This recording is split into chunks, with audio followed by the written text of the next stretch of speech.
Anyways, welcome to Finding Aiur. This is part 2 of episode 12. So far we have casted innovation versus stats, and we will be moving on to innovation versus parting.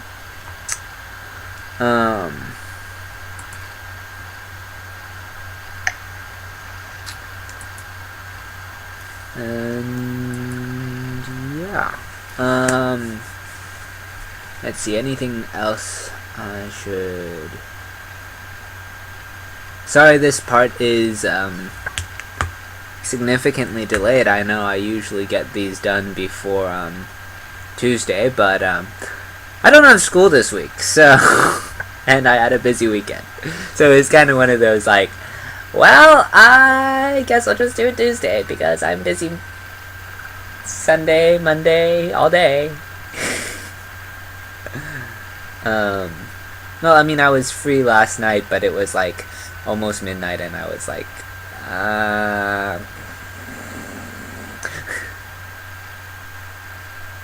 so yeah.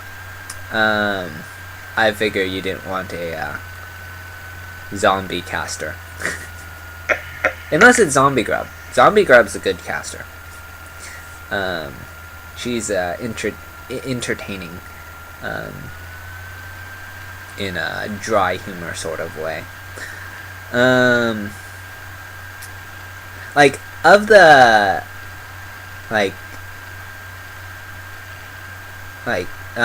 you have your top tier casters, like the ones that you see at the WCS Premier level, that sort of thing. And then you have those casters that are like right underneath. You'll see them doing Challenger or other odd events, and of that group, I think Zombie Grub's my favorite. Anyways, it says that you should use medevacs to support large infantry groups. Use their transport abilities to take infantry behind enemy lines for surprise attacks. Oh, they're just giving a 101 on dropping. Don't you learn that in, like, mid-bronze?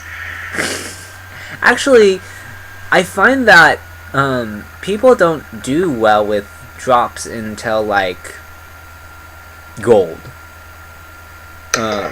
It's kind of like mutas. Everyone knows how to use mutas. But drops, be it Terran or Protoss or Zerg, obviously, because no, like, you don't see good Zerg drops until like Diamond.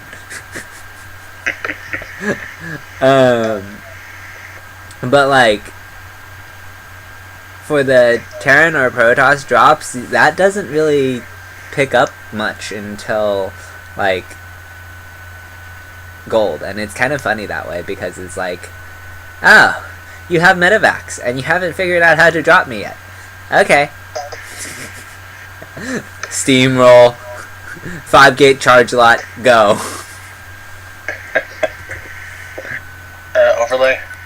Yeah, I'm switching it over now.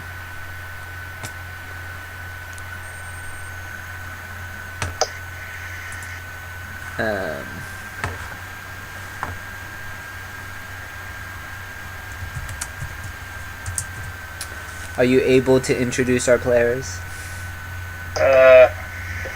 Still... There we go.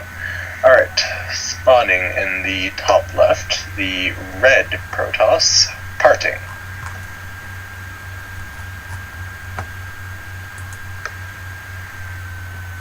And spawning in the bottom left, the blue Terran, we have innovation. Guess a cough of some sort or something would be appreciated for such things. I figure I'll just do the second one, that way there's no worry on the lag. Alright, got it. We are testing a new method of Jairus Omega being able to spy in on pre-patch games. Yes. I think we had loosely discussed when... What the... Whatever. Discussed something like this before, but... Yeah, anyways.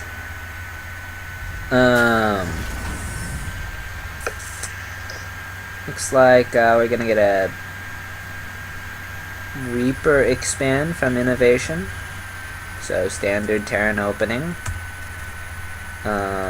Matched by Gateway expand based on the positioning of that pylon. So, oh wait, no, he's gonna go Nexus first, I believe.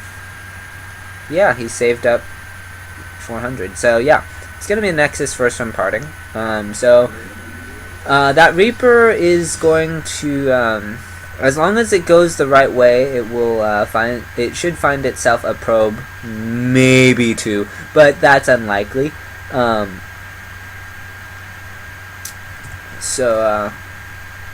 That's the basically how these builds line up in the early game. In the mid game, there will be a slight economic advantage for parting, but that will even out once Innovation gets his third orbital command.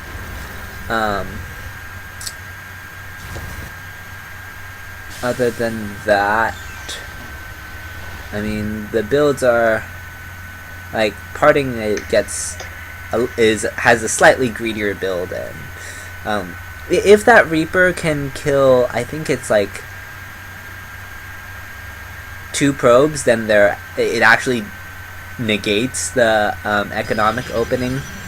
And if he can get 3, then he's like now ahead.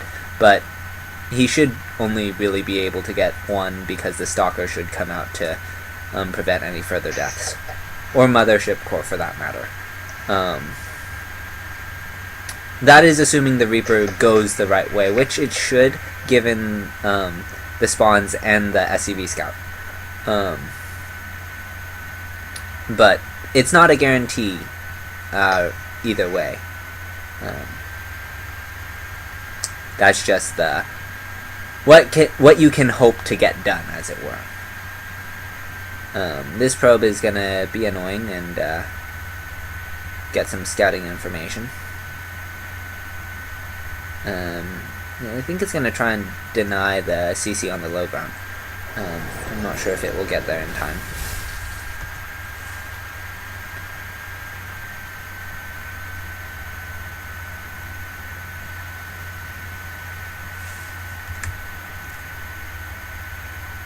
So, parting should know it was Nexus first, if he was looking at the timing of that Nexus. Yeah, seeing the Gateway finish now, he should definitely know that it was a Nexus first. He sees that as double gas, as is common with the Nexus first, because you're going to be light on defense. And the Reaper... Our SCVs are under attack. Where is the Reaper?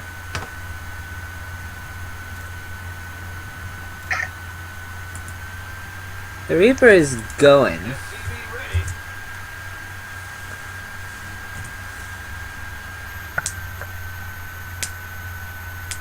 He's gonna lose a SCV, I think, because I think it got pinned.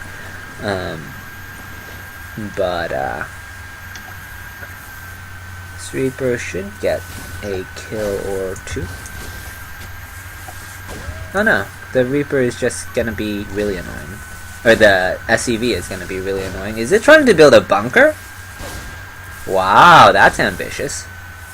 This Zealot is gonna try and zone out the Reaper, but the Reaper is much faster, so it should still be able to get some work done.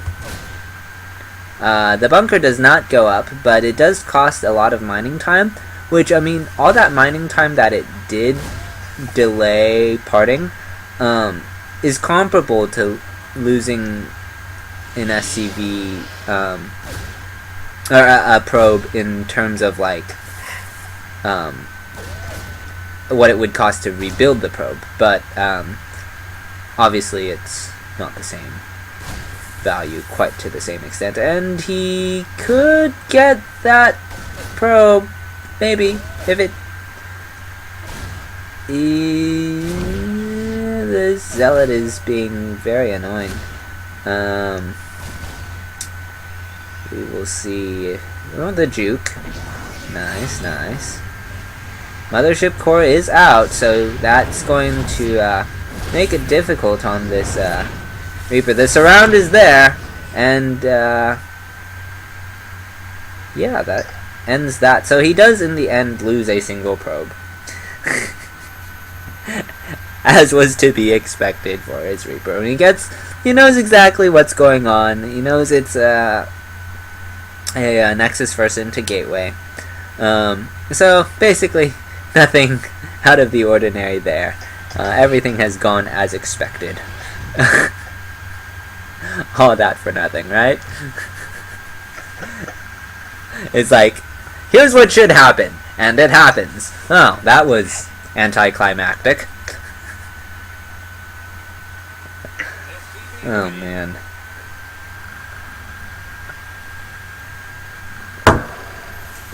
Anyways, Innovation now knows that Parting has limited early game aggression potential, but his mid game and late game should be pretty strong.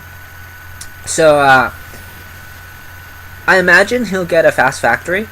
I don't think he's gonna really waste time going up to 3 barracks given circumstance. I think he knows he can be light on his early game defense.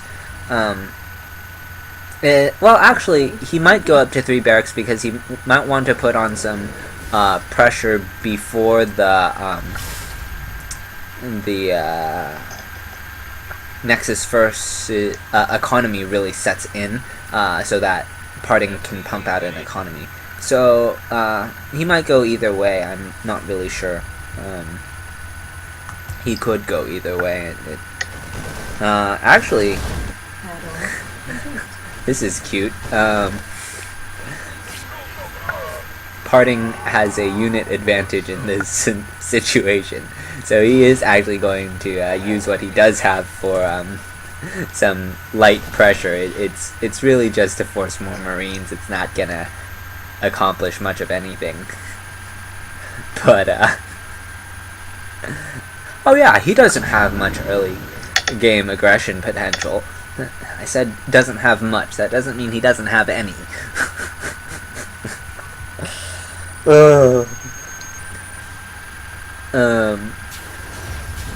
Yeah, he's going for his ups now, so I imagine he'll get his factory. I think that's much more likely than 3rd barracks, as the window for the 3rd barracks has kind of already passed. And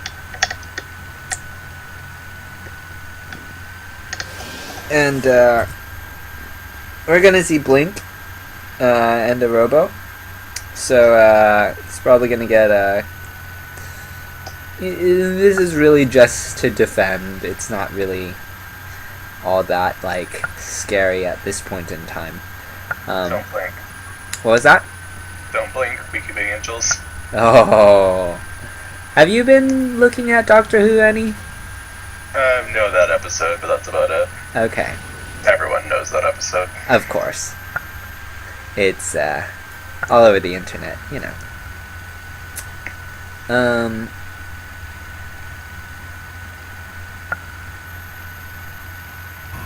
So yeah, now Innovation's gonna get his factory.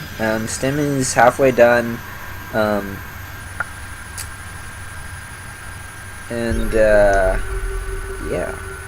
He scans, he sees Blink.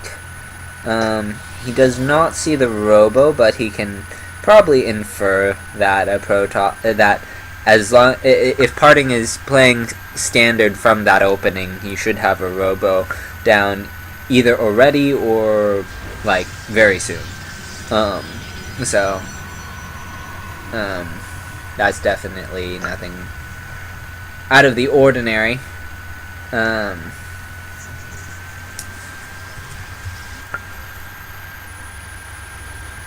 He is actually preparing for a Blink all-in, which on this map is not a bad idea. He hasn't seen the Robo, so he should, by getting those couple of bunkers, he will be prepared for the, I mean,